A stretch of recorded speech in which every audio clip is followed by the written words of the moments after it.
Hi guys. Accenture का मैं अपना इंटरव्यू एक्सपीरियंस आपको दे रहा हूँ। लास्ट ईयर मीन्स 2023 में मैंने ये एक एग्ज़ाम दिया था। इस एग्ज़ाम काफ़ी आसान था, आपको पता होगा। इसमें रीजनिंग के क्वेश्चंस आते हैं और इंग्लिश और 2 कोडिंग क्वेश्चन रहते हैं। और एग्ज़ाम देने के साथ ही आपको बता दिया जाता है कि आप फर्दर राउंड्स के लिए आप सेलेक्ट हुए या नहीं। मैं इसके लिए सिलेक्ट हो गया था। उसके बाद मेरा इंग्लिश असेसमेंट था। इंग्लिश असेसमेंट क्लियर करने के बाद मेरा फाइनल राउंड था। तो फाइनल राउंड में जो मुझे क्वेश्चन पूछने गए थे, जो मुझसे क्वेश्चंस पूछे गए थे, मैं आपसे वो डिस्कस करने जा रहा हूँ। तो पहला क्वेश्चन जो मुझसे पूछा गया था वो था, tell me something about yourself that is not mention in your resume. And it was my first interview.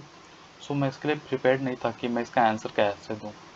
तो उस वक्त मेरे दिमाग में जो क्लिक किया मैंने वो दिया। मैंने कहा कि मेरा कोई कोडिंग बैकग्राउंड नहीं था, पर कॉलेज में आने के बाद मैंने यहाँ से स्टार्ट करा और कोडिंग को मैं बहुत पसंद करने लगा। ऐसे करके मैंने फर्स्ट का आंसर दिया।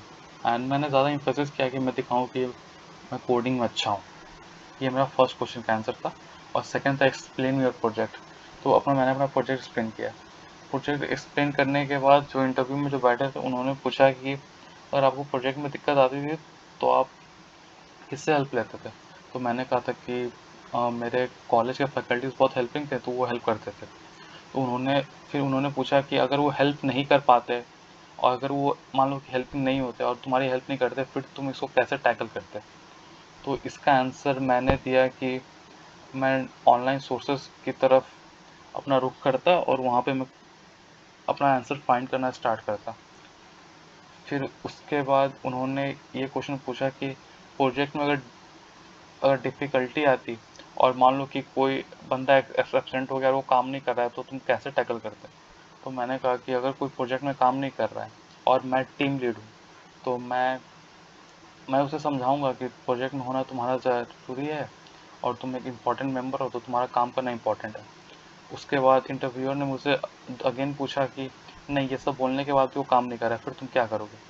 तो मैंने कहा कि मैं इसमें मैं इसमें सबसे पहले करूँगा कि मैं उसे कहूँगा कि तुम प्रोजेक्ट में आके एटलीस्ट तुम प्रोजेक्ट में आके बैठो और देखो कि काम कैसे चल रहा है। उसके बाद सर ने कहा कि इसके बाद भी वो काम नहीं कर रहा, तो तुम क्या करोगे। तो आई सेड कि सर, एक लेवल तक ही मैं किसी को समझा सकता हूँ। उसके बाद सर ने एक और क्वेश्चन उन्होंने मुझे पूछा था कि वाटरफॉल वर्सेस एजाइल मॉडल। ये क्वेश्चन मैं बोलूँगा बहुत रेयर है, क्योंकि मैंने अपने रिज्यूमे में सॉफ्टवेयर प्रोजेक्ट मैनेजमेंट लिख रखा था। तो सॉफ्टवेयर प्रोजेक्ट मैनेजमेंट मैंने लिख रखा था, इसलिए उन्होंने मुझे पूछा कि ये एस क्या है। मैंने एस कीवर्ड लिखा था अपने रिज्यूमे में। तो उन्होंने कहा कि एस क्या होता है। तो मैंने कहा कि एस is software project management. Then he asked कि सॉफ्टवेयर प्रोजेक्ट मैनेजमेंट में तुम लोग को क्या क्या पढ़ना होता है। फिर मैंने बताया कि एजाइल मॉडल, वाटरफॉल मॉडल। तो उन्होंने कहा कि एजाइल और वाटरफॉल में तुम डिफरेंस बताओ। फिर मैंने ये डिफरेंस बताया था। उसके बाद उन्होंने पूछा था कि why you want to join Accenture. I said it is a good company. And I also said that my elder brother also joined this company and he has a good working experience there. And I think ये एक बहुत अच्छा answer नहीं है। आपको company के बारे में थोड़ा पता कर लेना चाहिए। अब आप ये कहोगे कि it's a big firm and, तो वो सब ज़्यादा बेटर रहेगा rather than saying this my answer was not good at all. And उन्होंने पूछा कि अगर एक्सेंचर, एंड वो इंटरव्यूअर थोड़ा, यार क्या कहूँ, वो थोड़ा बदमाश टाइप का था। तो उसने पूछा कि अगर दूसरे कंपनी में तुम्हें थोड़ा ज़्यादा पैकेज मिलता है तो तुम एसेंचर ज्वाइन करोगे या दूसरी कंपनी। आई सेड मैं एसेंचर ज्वाइन करूँगा। उसके बाद उन्होंने कहा कि दूसरी कंपनी तुम्हारे घर के पास लोकेशन दे दी, फिर तुम एसेंचर का ज्वाइन करोगे कि वो ज्वाइन करोगे। मैं अगेन, मेरा फर्स्ट इंटरव्यू था तो मैं काफ़ी कंफ्यूज था।